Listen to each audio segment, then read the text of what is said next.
Se puede decir que una persona que ora y el hombre de oración son diferentes. La persona que ora, ¿hay alguien aquí que no ore? Todos oramos, ¿verdad? Ya sea que tu fe sea buena o no, incluso las personas que no creen en Dios, cuando encuentran dificultades, oran o no. Sí oran. La persona que ora puede ser cualquiera. Las personas, aunque no oren, si luego surge un problema, orarán, incluso si les dices que no oren. Una persona de oración es literalmente una persona que no ora simplemente cuando surge un problema o surge una dificultad, sino que considera la oración como vida, como que la oración misma es vida y si no ora no tiene más remedio que morir. A veces, cuando una hermana está pasando por un momento difícil, al final lo que dice es, Pastor, lo único que puedo hacer es orar. Todo lo que puedo hacer es orar. Pero eso no significa que solo ora como último recurso, sino que debe ser así, sino aunque no puedo hacer ninguna cosa desde el principio hasta el fin. Si no recibo la gracia de Dios a través de la oración, si no recibo el poder de Dios a través de la oración, hoy no puedo ni respirar durante 5 minutos. Esta es una persona de oración, una persona que considera la oración como vida. Cuando hablamos de la oración, no podemos dejar de lado a Daniel. Aunque Daniel sabía que el edicto del rey había sido sellado con su sello, ¿qué hizo Daniel cuando se informó el edicto del rey de que cualquiera que orara a cualquier dios o persona que no fuera el rey durante 30 días sería arrojado al foso de los leones? ¿No oró durante 30 días? ¿O oró en silencio durante 30 días? ¿O aún así siguió orando? Aún así, como él acostumbraba, se arrodilló frente a la ventana abierta hacia Jerusalén y oró a Dios. ¿Qué oración es esa? Es una oración que arriesga su vida. No tuvo más remedio que ir al foso de los leones y morir, pero oró aún sabiéndolo. Las personas de oración verdaderamente tratan la oración misma como vida.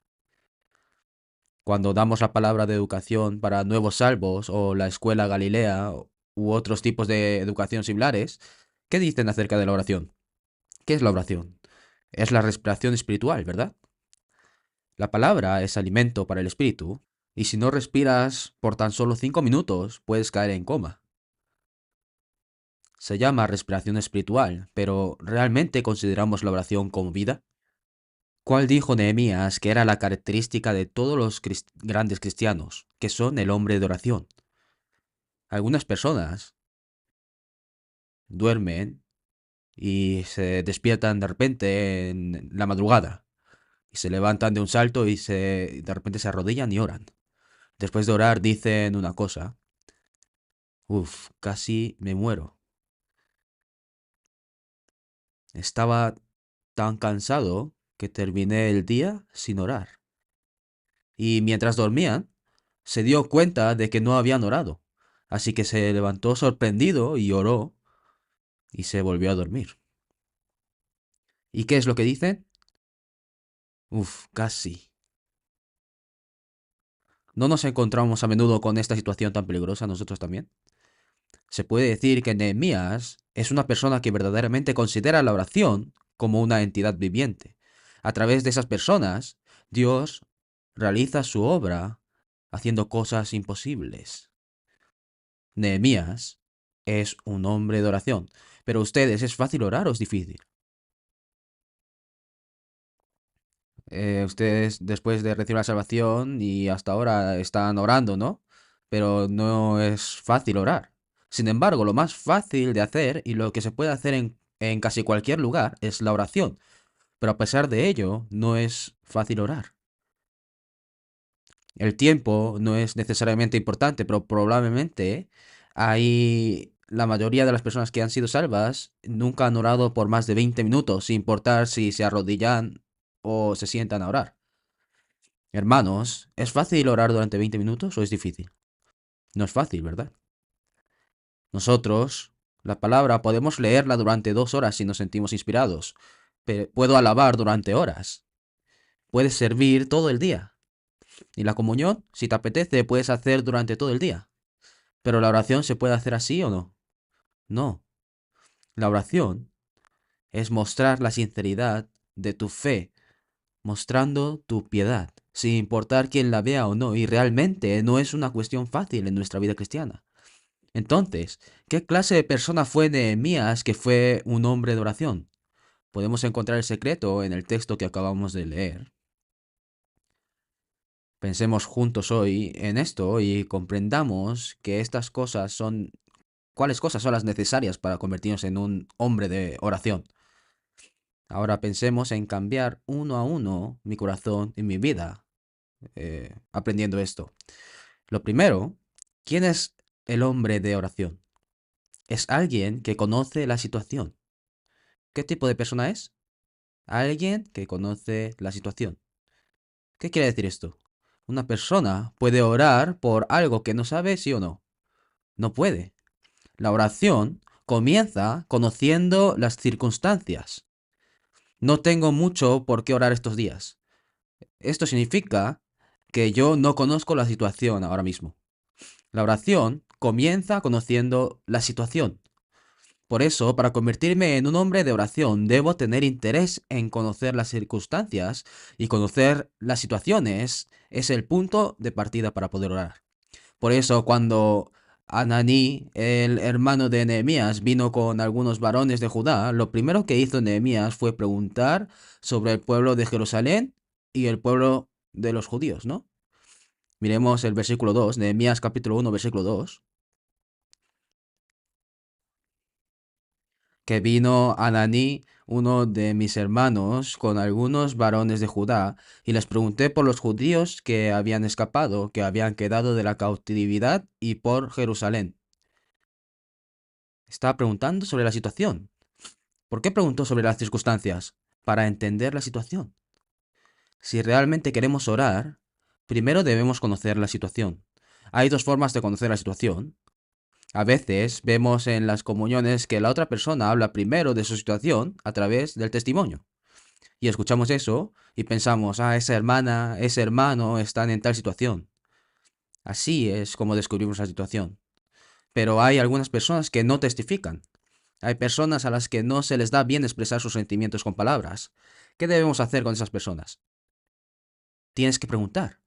Tienes que preguntar sobre la situación como acaba de hacer Nehemías. Hermano, ¿hay algo interesante estos días? Hermano, ¿tienes alguna dificultad estos días? ¿Tienes ojeras estos días? ¿Que te está pasando algo? Al preguntar esto, conoces la situación. Una persona que ora solo se convierte en hombre de oración cuando comprende las circunstancias. Marcamos el texto principal y busquemos Filipenses, capítulo 2. Filipenses, capítulo 2, versículos 19 y 20.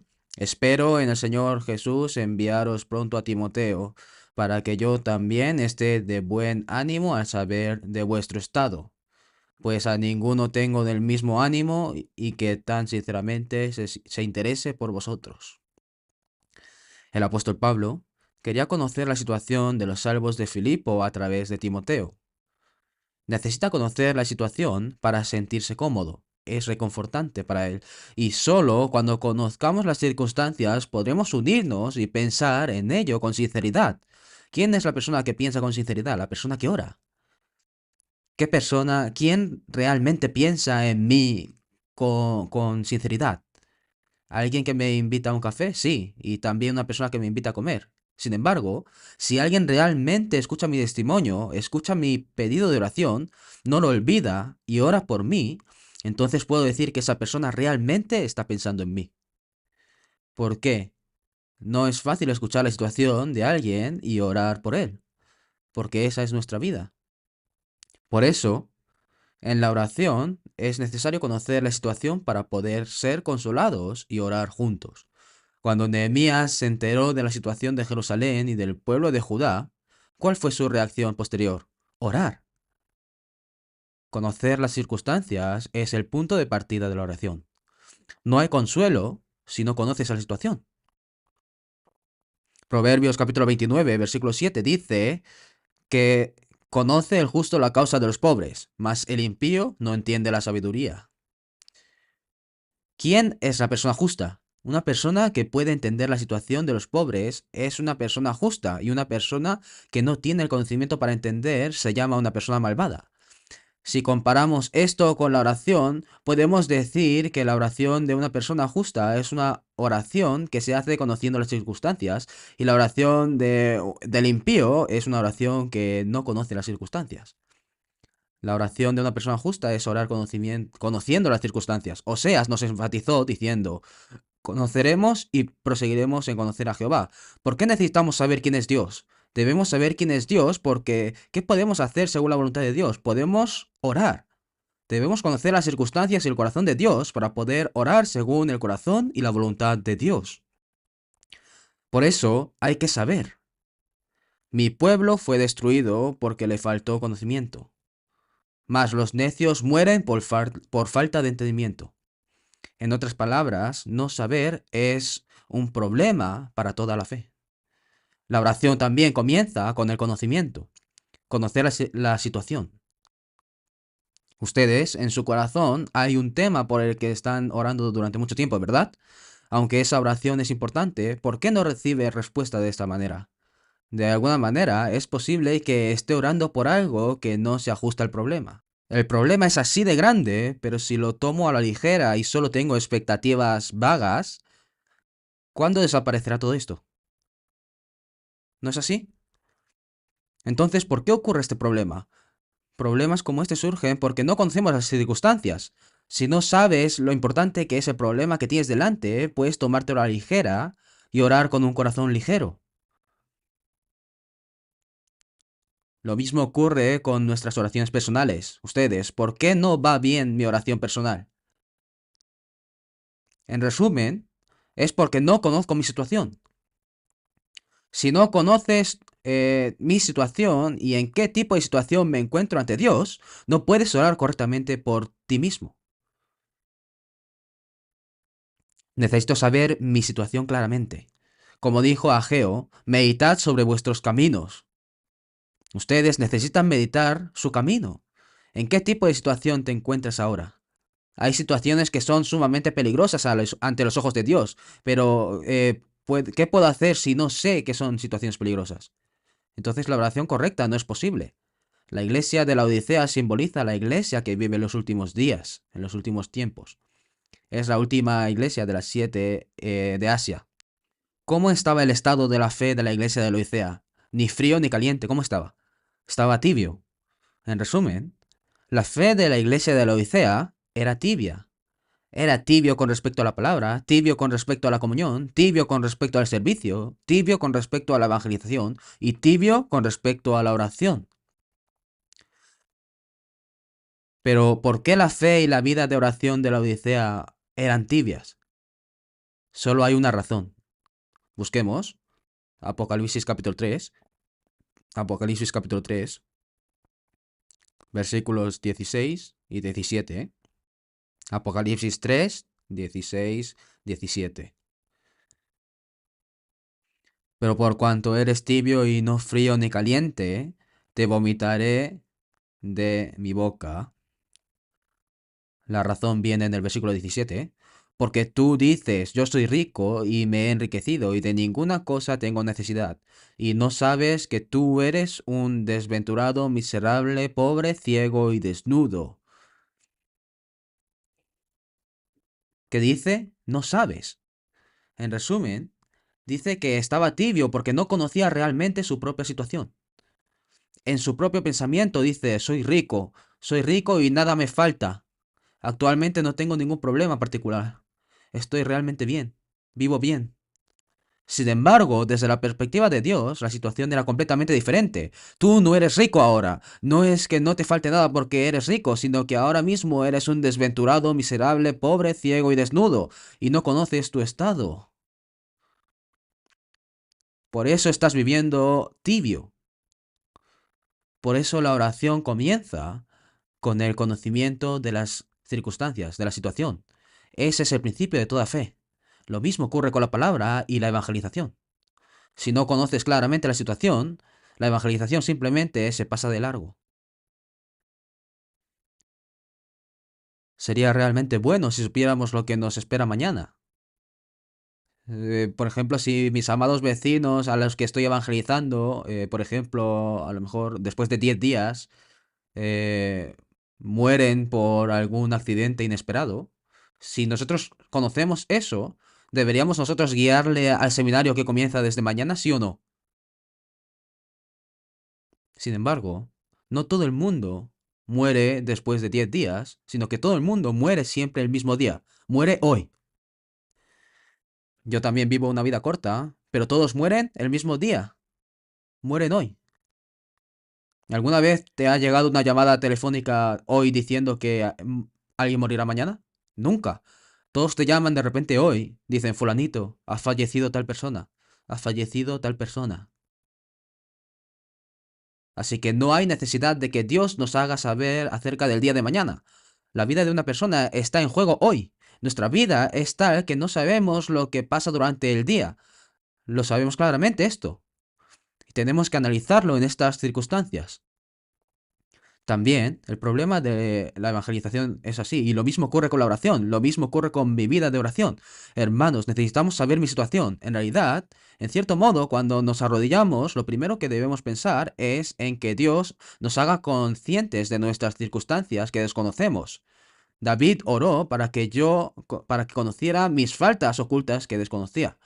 Entonces Dios nos hará conocer y a través de la conciencia dentro de nosotros y a través del Espíritu Santo dentro de nosotros, nos dice lo que nos falta en nuestras vidas en estos días para que podamos recordarlos. Y cuando sé eso, mi oración debe salir conforme a eso, arrepentirme de lo que necesito arrepentirme, esforzarme más en lo que realmente necesito y lo que realmente necesito hacer con más seriedad, hacerlo con seriedad. Lo primero para llegar a ser el hombre de oración es conocer las circunstancias. Pero hay un problema. Solo porque conoces la situación no significa que puedas orar por todo. Incluso si conoces la situación, ¿eso significa que todo al 100% se conecta con la oración? No es así. Hermanos, por favor piensen en ello. Todos oyen hablar de las circunstancias de sus hermanos y hermanas. ¿Cuántas veces has oído hablar de la situación hasta ahora? ¿Y oraron por todo eso? Eso, ese no es el caso, esta es nuestra realidad, ¿no? Porque a veces somos incapaces de conectar en oración incluso después de escuchar las circunstancias. Y a veces sí se lleva la oración. Debemos tener esto segundo. Volvamos al capítulo 1 de Nehemías. Nehemías capítulo 1, versículo 4. Cuando oí estas palabras, escuchó sobre la situación de Jerusalén, ¿verdad? Me senté y lloré. E hice duelo por algunos días y ayuné y oré delante del Dios de los cielos. Aquí, la segunda reacción de Nehemías después de escuchar la situación es que lloró, cuando escuchó que estaba pasando por una gran tribulación y persecución. Se dice que estaba triste. ¿Cómo se llama esto? Se llama empatía. ¿Cómo se llama? Tienes que escuchar la situación de alguien y sentir empatía con tu corazón. Es difícil para ti orar por algo con lo que no estás de acuerdo, ¿verdad? Porque decimos que la oración es espiritual y viene del corazón. Oras con tu corazón y oras con tu espíritu, ¿verdad? Entonces, si no empatizas con ello en tu corazón, es difícil conectarlo con la oración. El segundo secreto de la oración es comprender la situación y luego empatizar con ella con el corazón. Si nos fijamos en Proverbios capítulo 29, dice que conoce el justo la causa de los pobres. Dice que los reconoce. Lo que quiere decir con comprensión es empatía. No se refiere solo a conocimiento. No se trata de esto y aquello es aquello, sino que se trata de empatizar con ello en tu corazón. Una hermana le dijo a otra hermana que la hermana A estaba teniendo tal dificultad. Y decía, ah, sí, pobrecita. Fin, hasta ahí. Y luego le dijo esto a la hermana B y ella dijo, en serio, debe ser difícil. Yo también tuve un problema similar en el pasado, tendré que orar por ella. Esto es lo segundo que es empatía, ¿no? Tienes que empatizar. Solo a través de la empatía podemos conectarnos a través de la oración. Pero, en nuestro tiempo, como dijo Daniel, vivimos en una era donde mucha gente va y viene rápidamente y el conocimiento adquirido es enorme. Es una era en la que hay mucho conocimiento. Sin embargo, en nuestra época, sería bueno tener ese conocimiento y empatía a la vez, pero el equilibrio no es adecuado. Vivimos en una era en la que hay una enorme cantidad de conocimiento, pero la empatía por las circunstancias que rodean ese conocimiento va en una dirección completamente opuesta. Esa es nuestra época. Por eso, ¿puede ser una persona que piensa con sinceridad? No. Vivimos en esos tiempos. Y los cristianos también estamos viviendo en estos tiempos ahora mismo. Por eso, realmente necesitamos estar alerta para evitar endurecer nuestro corazón. ¿Por qué la gente carece de empatía? Una vez que entran las cosas mundanas, la gente no puede compartir nada más. Los cristianos endurecen sus corazones. Si perseguimos el mundo y la carne, mi corazón se endurece. No puedo ver a nadie más después, solo me veo a mí mismo. Por eso a otras personas no les importa si otros hermanos o hermanas son así o asá. Es porque se endureció. Tienes que poder escapar de eso. Necesitas conocer la situación y poder empatizar con ella. Pero hay otro problema. Solo porque simpatizas con tu corazón, ¿significa que eso se conecta a la oración? Tampoco es así. El problema es que no es así. Un día,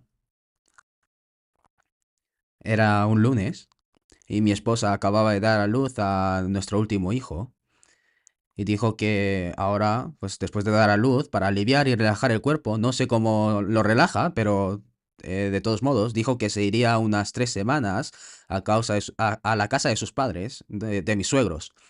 Y ahora tenía que estar solo, pero el lunes, como no hay reuniones, pues para la cena me comí un ramen y me puse a ver la tele. Cuando estaba viendo la televisión, lo que salió fue, no sé el título exacto en ese momento, pero se llamaba como Cine de la Vida. Es un documental, ¿no? Enseña cómo vive una persona real y cuando miras sus historias y vidas, parece que están viviendo vidas muy, muy difíciles. Todavía utilizaban briquetas y todo esto. Pero cuando de repente vi esto, me recordó los tiempos difíciles que viví cuando era pequeño. Y viendo esto, como simpatizaba mucho, pues me salían lágrimas. ¿Qué me salían? Y como me salían las lágrimas, pues me puse a llorar, así. Y ahora, pues después de apagar la tele y leer un poco la Biblia, ¿qué debo hacer al final? ¿Qué debo hacer antes de acostarme, de dormir? Necesito orar profundamente, ¿no? Recapitulando en mi día y oro por esto y aquello. Pero la pregunta es, ¿oré por el personaje principal que acabo de ver en el documental televisivo o no? ¿Oré o no por él? No oré. ¿Pero derramé lágrimas o no? Estaba llorando, ¿no? Hasta hace apenas un momento, derramando lágrimas. Pero no oré por esa persona. Después de terminar de orar, de repente tuve este pensamiento. Hay alguien por quien acabas de derramar lágrimas. Entonces, ¿por qué no oraste por ese personaje de televisión? E incluso derramaste lágrimas. Mientras miraba la televisión, conocía la situación de la persona, conocía su situación, conocía su vida, conocía sus dificultades e incluso derramé lágrimas. Pero ¿por qué no oraste? Pensé así. Entonces, de repente, mi mente pasó del personaje principal a mis hermanos y hermanas. Así me veo entre mis hermanos y hermanas. Un día estaba en una reunión de caballeros y en ese momento yo estaba sentado en el medio así y había entre 30 a 40 personas sentadas alrededor y estábamos haciendo la reunión de caballeros y la gente se turnaba para dar sus testimonios de esta manera por orden. Pero el hermano que está enfrente estaba dando su testimonio y hablando de algo que le es muy difícil. Y él mismo lloró mientras hablaba cómo soportaba las dificultades. Y los hermanos también de alrededor también lloraron. Y yo también estaba sentado enfrente, entonces ¿me saldrán las lágrimas, sí o no? Pero ¿cuántas veces tiene que llorar un hombre en su vida? Un hombre solo tiene que llorar 3 veces en su vida. Una vez cuando naces, una vez cuando tus padres fallecen y una vez cuando tu país es destruido. Ese siempre ha sido mi lema en mi vida. Entonces, ¿qué debo hacer? Aguantar con todas mis fuerzas, ¿no? Me salían las lágrimas, pero no quería fingir que lloraba. Pero me salían las lágrimas. Entonces, ¿qué debo hacer? Rápidamente cogí el pañuelo e hice como que me limpiaba la nariz. Así. Y después terminó la reunión. Pero, por ejemplo, después de terminar la reunión y volver a casa al final del día y orando por la noche, ¿qué pasa si no oro por ese hermano de antes? ¿qué pasaría? Pues descubrí que hay cosas como estas. Y realmente no tenía la comunión adecuada con mis hermanos y hermanas. Si simplemente escuchas y simpatizas con alguien en ese momento, entonces de verdad eres una persona que piensa honestamente sí o no. No es así, ¿no? En cierto modo, ese día lo que vi hubiese sido un drama de la reunión de caballeros. Un drama sobre el grupo de damas. Llorando y riendo juntos, vi un drama del grupo de jóvenes. Después de escuchar la situación y simpatizar con ella, ¿qué debo hacer a continuación? Tienes que orar. De lo contrario, nuestra comunión puede terminar como un drama, ¿no? En un drama. Nuestra comunión no es un drama. No estoy viendo la tele. No es como ir a una reunión de personas del mundo y escuchar una conferencia. Nosotros de verdad estamos teniendo una comunión viva. Son hermanos y hermanas. Cuando tu familia habla de sus dificultades, ¿cómo te sentirías cuando lo escuchas? Esa es la relación entre nuestros hermanos y hermanas. Pero me di cuenta demasiado tarde de que tal situación había ocurrido.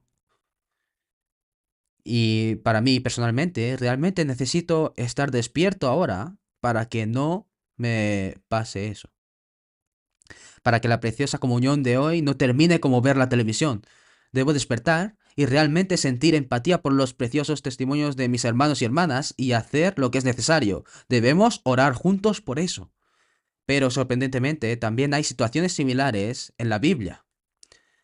Situaciones similares también ocurren en la Biblia. Jesús estaba a punto de ir a la cruz y su corazón estaba muy angustiado, porque estaba cruzando hacia la muerte sabiendo cuál es el dolor de la cruz. No es una herida que te hace simplemente como cuando te cortas con un papel, sino que te clavan y azotan tú sabiéndolo todo perfectamente, ¿no? Y hay mayor dolor, es un dolor muy grande. Por eso estaba tan angustiado que, ¿qué hizo? Pidió a sus discípulos que oren juntos.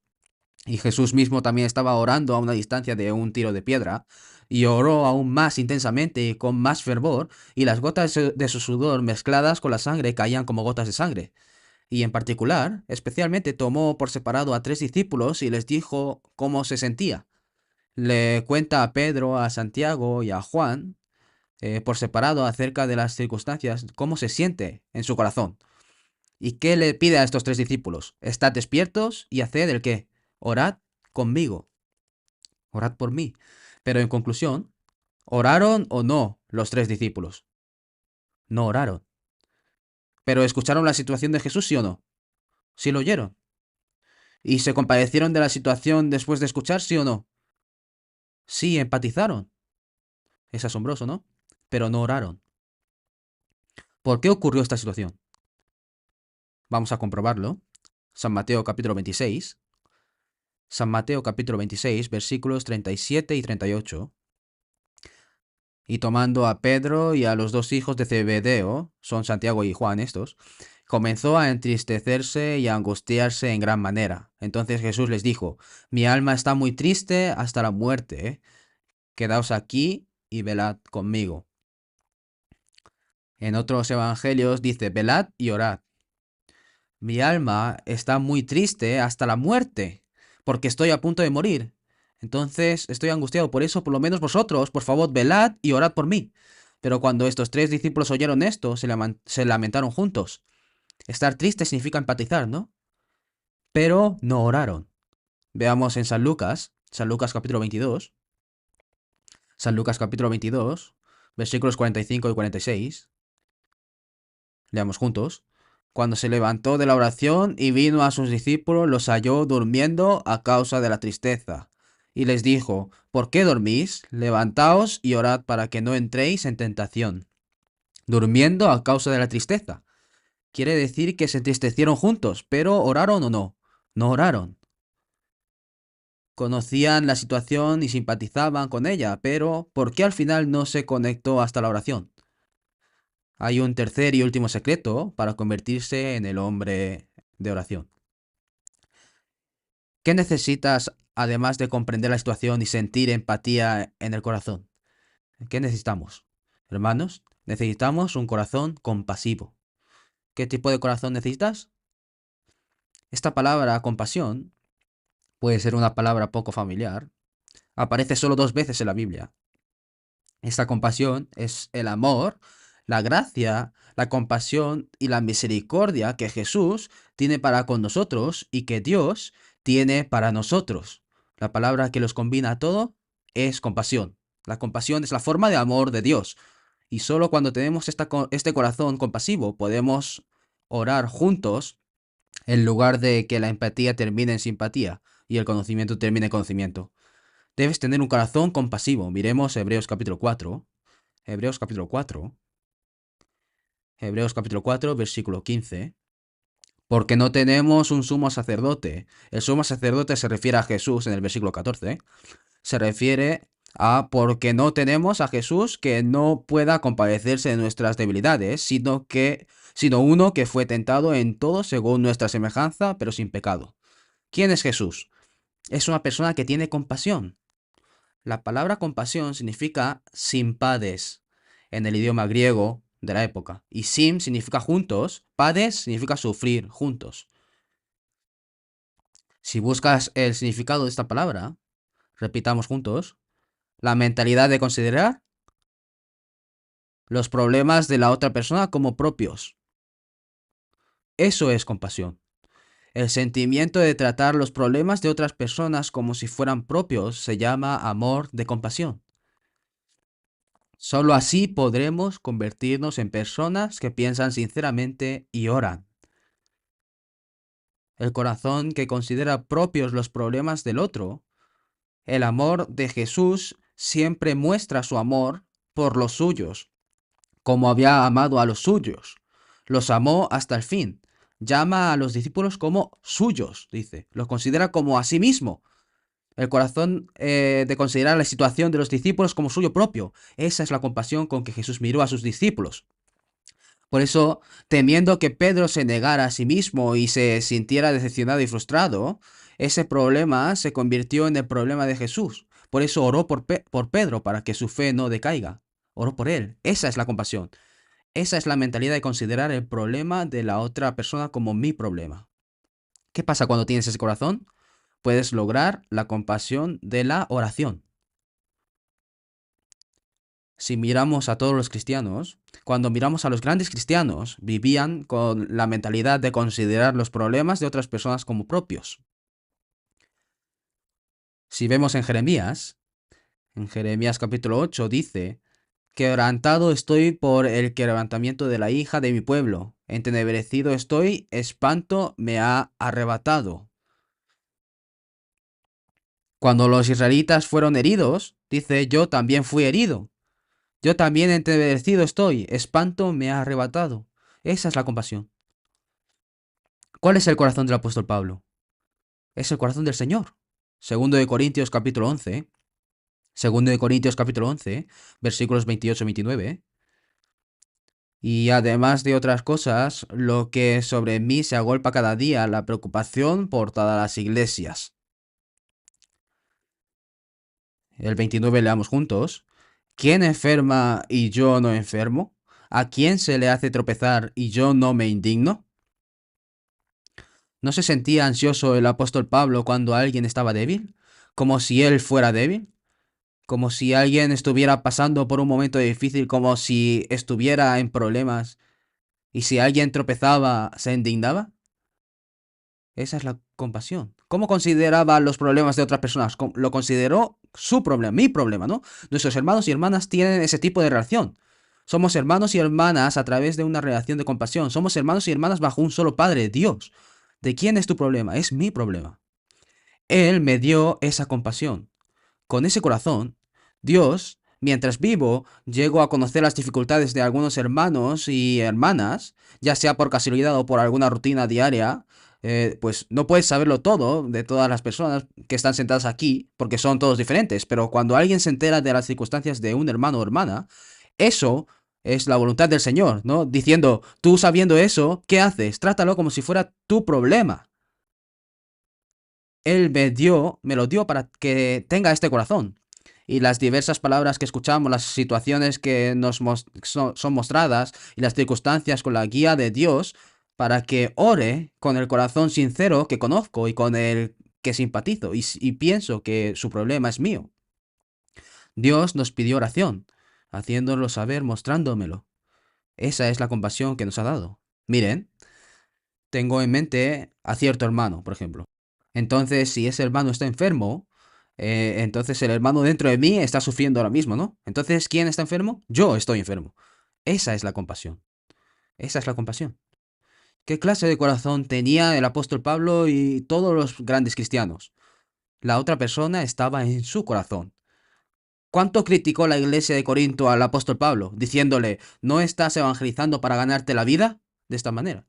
Les predicó el Evangelio y les ayudó a alcanzar la salvación. Sin embargo, le criticaron basándose en pensamientos carnales. Y aún así, el apóstol Pablo dijo que la cuestión de la fe de los miembros de la iglesia de Corinto era un problema de quién? Era mi problema. ¿Quién enferma y yo no enfermo? ¿A quién se le hace tropezar y yo no me indigno? Siempre he pensado en tus problemas como si fueran mis problemas. Tenía este corazón. Segundo de Corintios, capítulo 7. Por eso nos explicó la razón por la que él hacía así. Segundo de Corintios capítulo 7, versículo 3. Capítulo 7, versículo 3. Leo yo.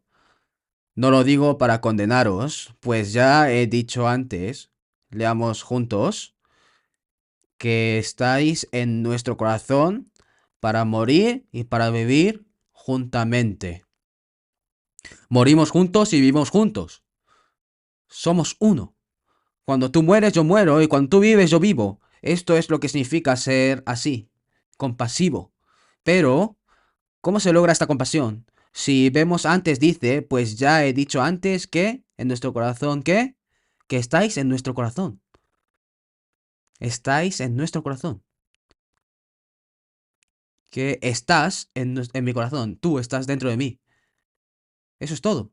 Veamos también Filipenses capítulo 1. Nuevo Testamento, Filipenses capítulo 1.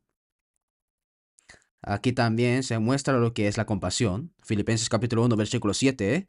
Como me es justo sentir esto de todos vosotros, hay una razón por cuanto os tengo en el corazón, y en mis prisiones y en la defensa y confirmación del Evangelio, todos vosotros sois participantes conmigo de la gracia. Por cuanto os tengo en el corazón, eso es todo. Tu problema es mi problema. Esa es la compasión para nosotros. Por eso en Corintios capítulo 12 se muestra qué es la iglesia, ¿no? Cuando una parte es honrada, otras partes, todas las demás se gozan con ella. Y cuando una parte sufre, todas las demás también sufren, juntamente. Es como si me doliera cuando a ti te duele. Esa es la compasión que Dios nos ha dado. Compasión. Pienso en los problemas de la otra persona como si fueran míos. ¿Cuál es el resultado final de la compasión? Considerar el problema de otro como propio implica responsabilidad. Entonces, el fin del amor más maduro es la responsabilidad. ¿Era maduro el amor de esa persona? Se trata de si tienes responsabilidad o no. No es como vivir con algún tipo de sentimiento excitante. ¿Crees que nuestros hermanos mayores y nuestras madres aquí viven con ilusión? Al final, vivimos con un sentido de responsabilidad hacia nuestros hijos, nuestra familia, nuestro marido y nuestra mujer y nuestros padres. Al final, si no tienes este sentido de responsabilidad, vas a ser un inmaduro. Llamamos al amor del Señor amor de rescate. ¿Qué es el rescate? En resumen, Jesús habla mientras mira a Kim Dong-yeon diciendo, Dios, me haré cargo del problema de Kim Dong-yeon. El problema de Kim Dong-yeon es mi problema. Por eso me haré responsable de ello.